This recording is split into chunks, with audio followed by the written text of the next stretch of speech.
Every game is a playoff game for the Indianapolis Colts for the rest of this season, but the Falcons are going to throw a new quarterback at them this weekend, and we don't even know who's going to be on the field for the Colts quite yet.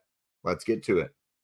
You are Locked On Colts, your daily Indianapolis Colts podcast, part of the Locked On Podcast Network, your team every day.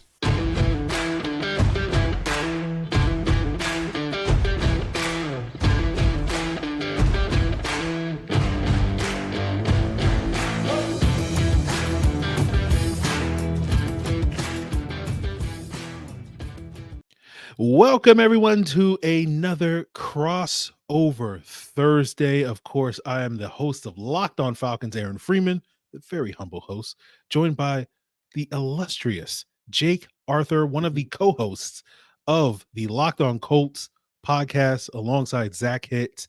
And this crossover Thursday is brought to you by PrizePicks, the easiest and most exciting way to play daily fantasy sports.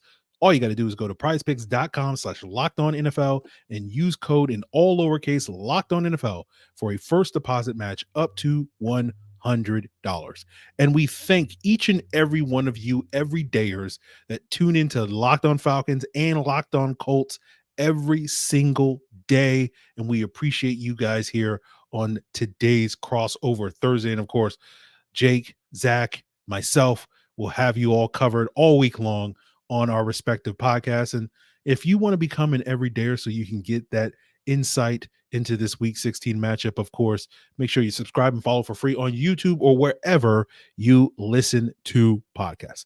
So, Jake, we have two teams that are technically in playoff contention, although the arrow seems to be pointing definitely up for the Indianapolis Colts and pointing very much down for the Atlanta Falcons based off of their recent performances with the Colts. I think winning 4 out of the last 5 or 5 out of the last 6 at this point. They were shooting for 5 in a row and just totally no-showed against Cincy, but they came back against the Steelers, luckily. Yeah, that was a very impressive sort of come from behind. And it seems like the Colts just find ways to win. And then each week they kind of have to shift it and adjust it. And the Falcons, on the other hand, just find ways to lose. Each week it's something else that springs up that disappoints you. But I know for this Colts team heading into this week, their sort of big story is on some of the injuries on their offensive side of the ball that could potentially affect their ability to match up against this Falcon team. We'll talk later in the episode about some of those matchups, but give the listeners sort of the lowdown on sort of what's going on with the Colts this week. Yeah, I mean, the Colts are already kind of in playoff mode right now. 3 games left. They're in a 3-way tie on top of the AFC South. Obviously, not all 3 teams are going to make that. So if the Colts want to win the division, they got to win out. If they want to get, a wild card spot, they hopefully got to go, 2-1 at worst. So they really are in must-win mode, limiting the mistakes. They've been another team at times that find a way to lose. But we really don't know offensively what it's going to look like this week. You've got Michael Pittman Jr. in the concussion protocol after taking that huge hit that got Damontae Kazee suspended. You got Jonathan Taylor. He's been out for a few weeks, but there's kind of optimism that he might be back this week. He's already starting to participate in practice as well, so that's beneficial for the Colts. Zach Moss hurt his arm against the Steelers. That's been the guy who's filled in for Jonathan Taylor whenever needed this season. So you don't know, Michael Pittman is far and away your top pass target. Like, he's dominated the shares of that. So without him, you got to wonder what that looks like. And then without those 2 running backs, they did really, really well with Trey Sermon and Tyler Goodson last week, 170 yards on the ground. But you can't count on that every week. And of course, the Steelers weren't really keying in to go up against that because all that stuff transpired early in the game, it seemed like. So that's really it for the Colts. They have to win, but we don't even know what that looks like yet in this matchup. Yeah, the Falcons are dealing with some of their own injuries. I'm sure we'll talk more about that when we get to some of the key matchups in this game as well. And similarly, they are in must-win mode at this point if they want to keep their mathematical playoff shots alive. I think it's less than 10%, depending on where you look at right now. And they still got a shot running the table. and they made a quarterback change. That's the big story of the week. For the second time this year, they're back to benching Desmond Ridder for Taylor Heinicke and hoping that he provides a spark for this Falcons offense to potentially run the table, get this team to their first winning season since 2017, and also their first potential playoff appearance since 2017, even though they're like a game and a half behind the first place team. It does feel like to really have a shot, they're going to have to sort of win out at this point in time. And the story all week long on Locked On Falcons is related to that quarterback change. And what does it mean for the sort of not only the short term for the Atlanta Falcons and how they perform down the stretch, but also the long term, and especially their head coach, Arthur Smith, right? His future is now kind of cloudy.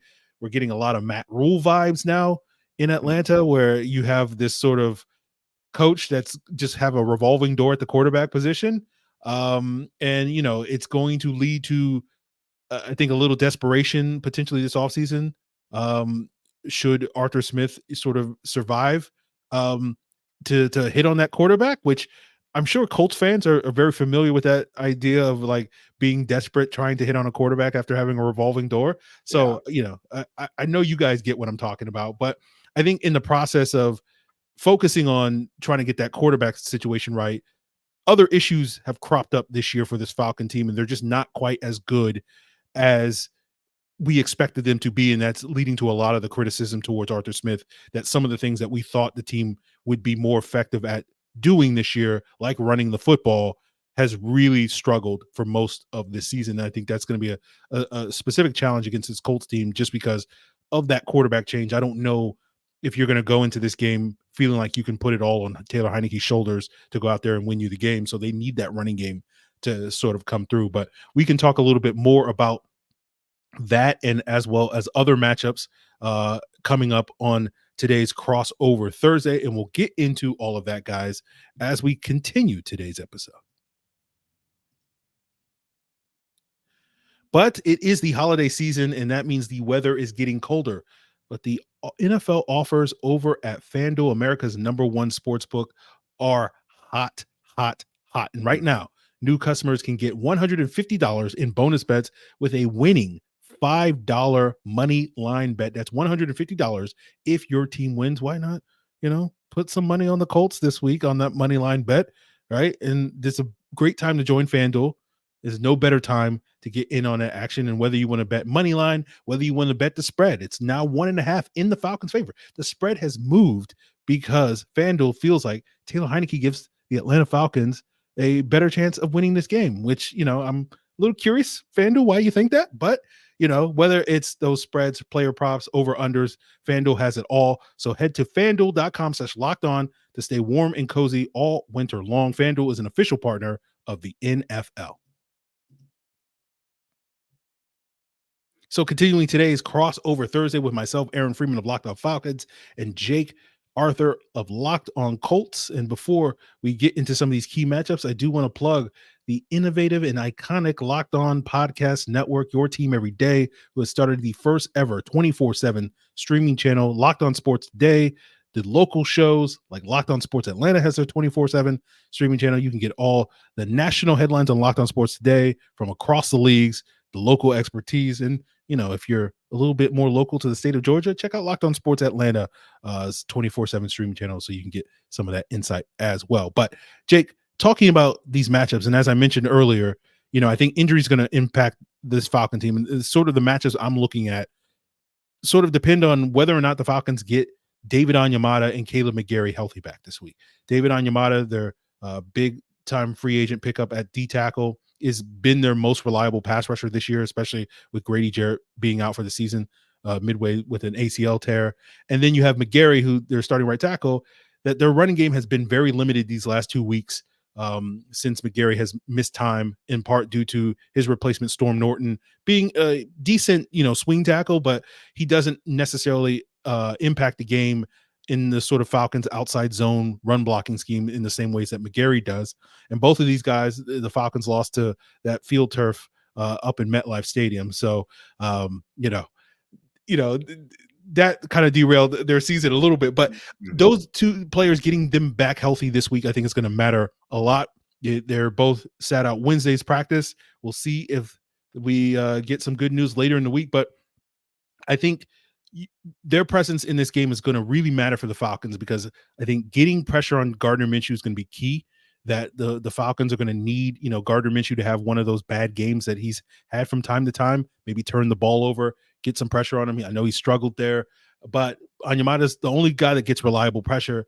And if he's not playing, then the Falcons definitely did get more from their edge group, potentially going up against maybe rookie right tackle Blake Freeland. I don't know if Braden Smith's on the men coming back this week.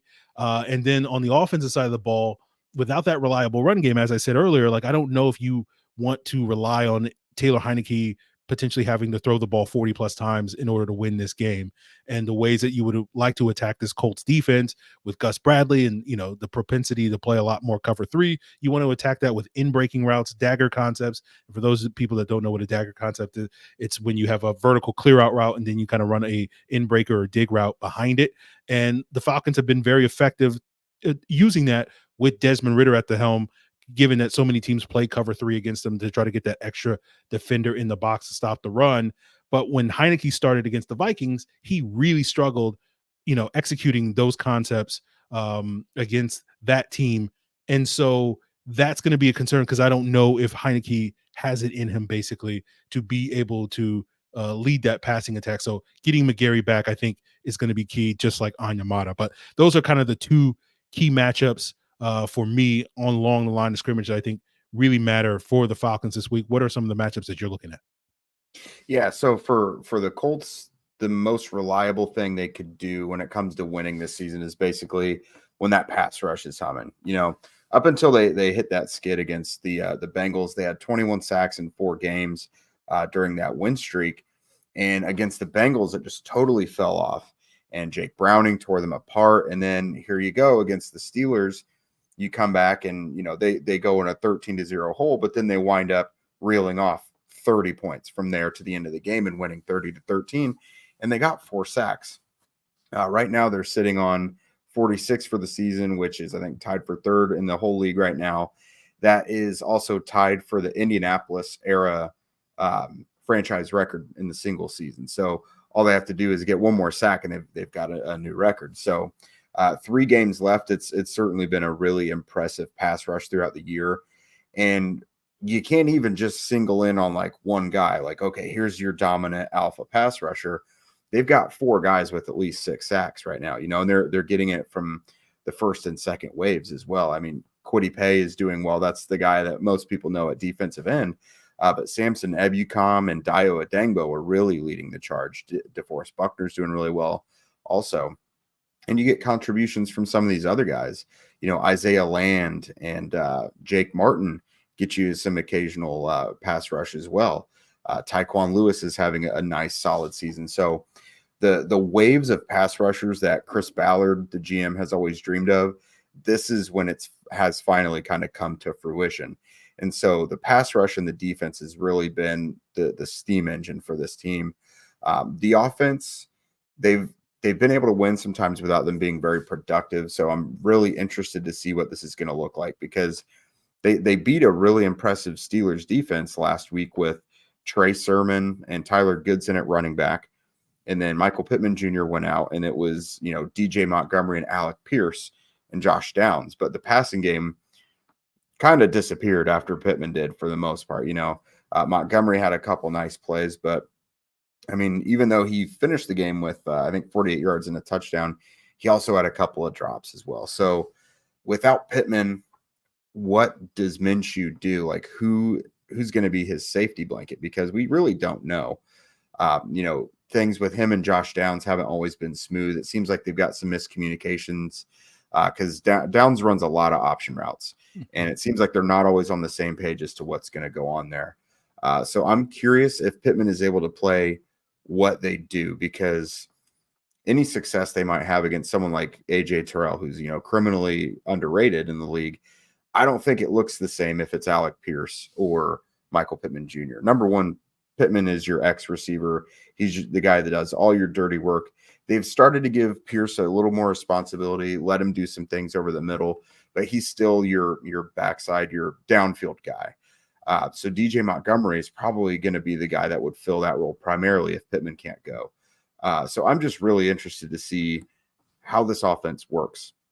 I do feel for the Colts' benefit, like it's lucky they have someone like Shane Steichen to kind of cook up that game plan there. But at the same time, a lot of these guys you're working with, you don't have a lot of experience seeing them in a significant role. I mean, what they did against the Steelers and what worked against them is not necessarily what's going to do the same for Atlanta. So beyond the pass rush, just I'm more curious about that offense and specifically who is going to be that top pass target, because it's been far and away Michael Pittman Jr. like every week. So I think however they decide to attack, that'll be pretty interesting.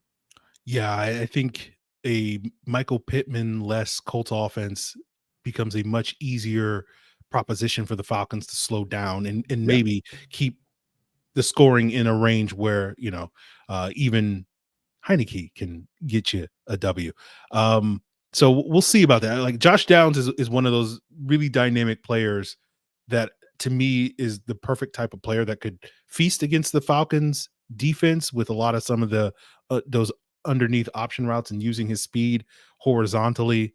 Carolina had a lot of success with I don't even know the guy's first name, but his last name is Smith Marset, just kind of running like jet sweeps and stuff with him last week, just trying to stretch the Falcons defense horizontally with his speed and whatnot. And I think Josh Downs could be an asset if the Colts do try to attack that, especially if Michael Pittman is limited in this game. And when you look at that Colts pass rush, you're right. It's a really good pass rush, and the Falcons have been beat up on their offensive line the last couple of weeks. McGarry's missed time. Chris Lindstrom sat out last week. Drew Dahlman sat out last week.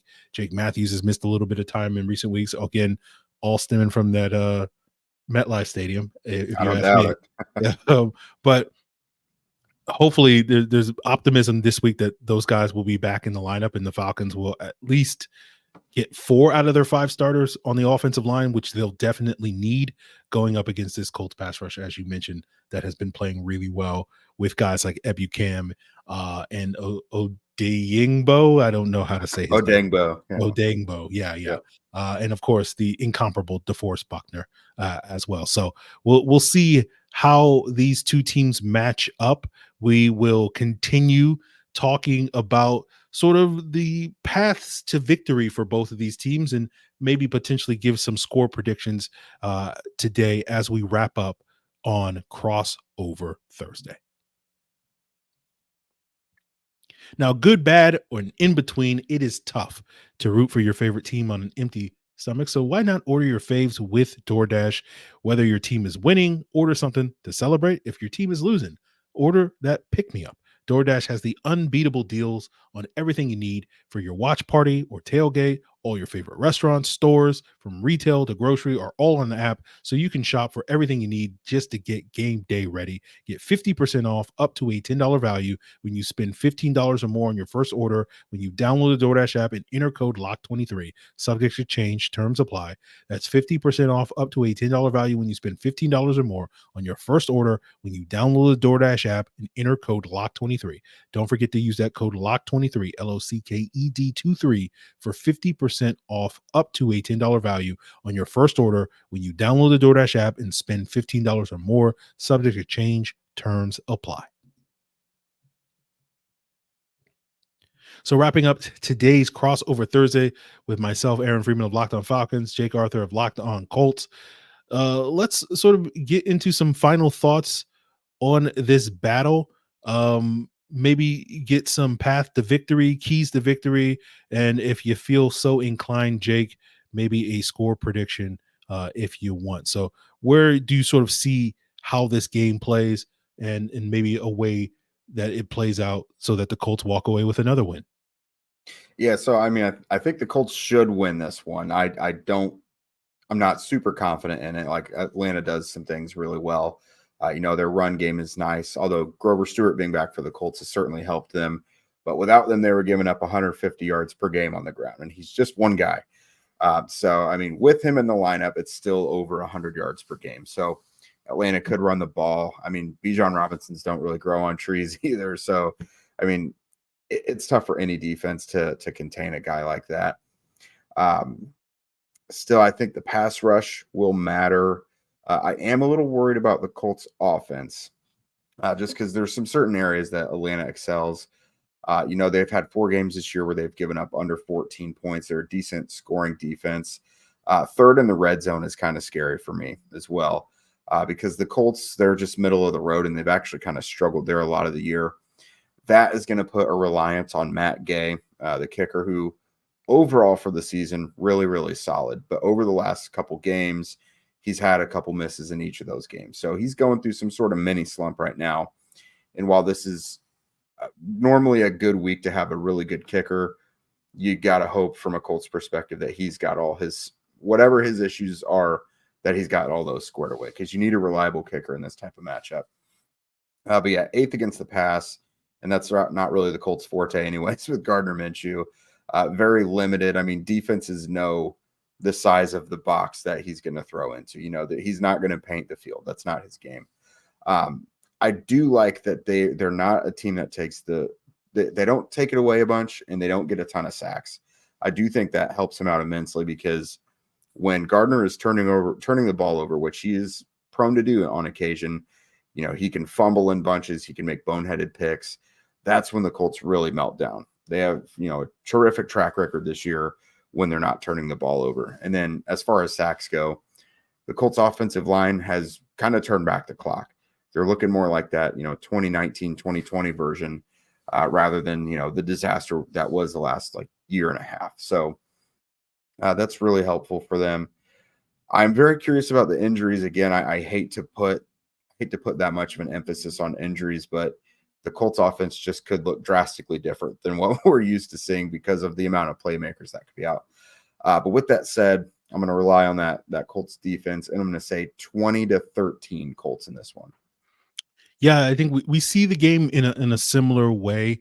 I kind of see it as the Colts find ways to win, and they do. Yeah, that's been something that the Falcons have really kind of struggled with. Like, if they're on this 2-game slide, and you go back early in the season, they had a 2-game road slide against Detroit and Jacksonville, and then in week 5 in a home game against Houston, Desmond Ridder played the best game of his career, and that sort of sparked them to a win to sort of stop that slide.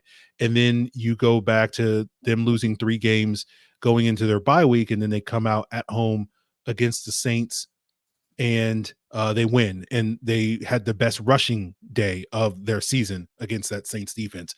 And so now I feel like the Falcons need to have history kind of repeat itself, and that means Taylor Heinicke has to have a really good game, or their run game has to really get going. But as you said, like with Grover Stewart back, I think the Colts will be able to keep that contained, and some of the concerns the Falcons have up front. I'm not expecting this running game to pop off, 200 plus yards rushing this week against the Colts. And so I think that's going to be the challenge for this Falcon team. And I think the ways that they win this game is you get that good performance from Taylor Heinicke, right? You get that kind of stinker type of game from Gardner Minshew, where he turns the ball over. The Colts get off to kind of a slow start, and and maybe you get another sort of X factor from the Falcons, which is that special teams. Maybe Matt Gay misses a couple of those field goals where the Falcons play that bend but don't break defense in the red zone, and the Colts come away with no points rather than 3 or 7 in that instance. Or I know the Colts didn't they have a block punt last week against the Steelers? Am I misremembering that? The Steelers had one against the Colts, but 2 weeks ago against the Titans, the Colts had 2 block punts. Okay, so yeah. I'm thinking like maybe the Falcons block a punt or something like that. And they've had guys like Zach Harrison and Kadero Hodge in recent weeks get close to that. Maybe they get a Cordero Patterson touchdown return on kickoffs. Maybe D. Alford, their punt returner, has had a couple of nice returns when he isn't muffing the ball. But maybe you get a Colts muff or something like that. Some type of big play on special teams that I think is going to help spark this team and give them that extra emphasis that they may not necessarily get offensively. And that's the way that the Falcons win this. But right now, I don't expect the Falcons to do it. I think it'll be a close game. You'll probably see a slow start. The Colts kind of get up to a halftime lead and then kind of coast in the second half. And then the Falcons kind of make a late surge and try to get it close. And maybe they make enough plays to win it late. But I have the Colts kind of winning this one like 24-20 at the end of this. So I think it will be a competitive game, but I just don't know. I basically, based off of how the Falcons have played the last couple of weeks, not having a lot of confidence that Heinicke is going to be any sort of upgrade over Desmond Ridder. I don't necessarily see them winning this one, but we'll just sort of have to see, if either one of these teams live up to our expectations. But that's going to do it for us here on today's Crossover Thursday. We'll have more to come, of course, all week long, keeping you guys covered through the holiday weekend with some interesting football games. Make sure you check out Locked On Sports today to get geared up, their 24/7 streaming channel, to get geared up for all the other things going on around the various leagues, that Locked On covers. It's all part of the Locked On Podcast Network. We appreciate you guys for being everydayers and continue to make us your first listen, but it's all part of Locked On Podcast Network, your team every day.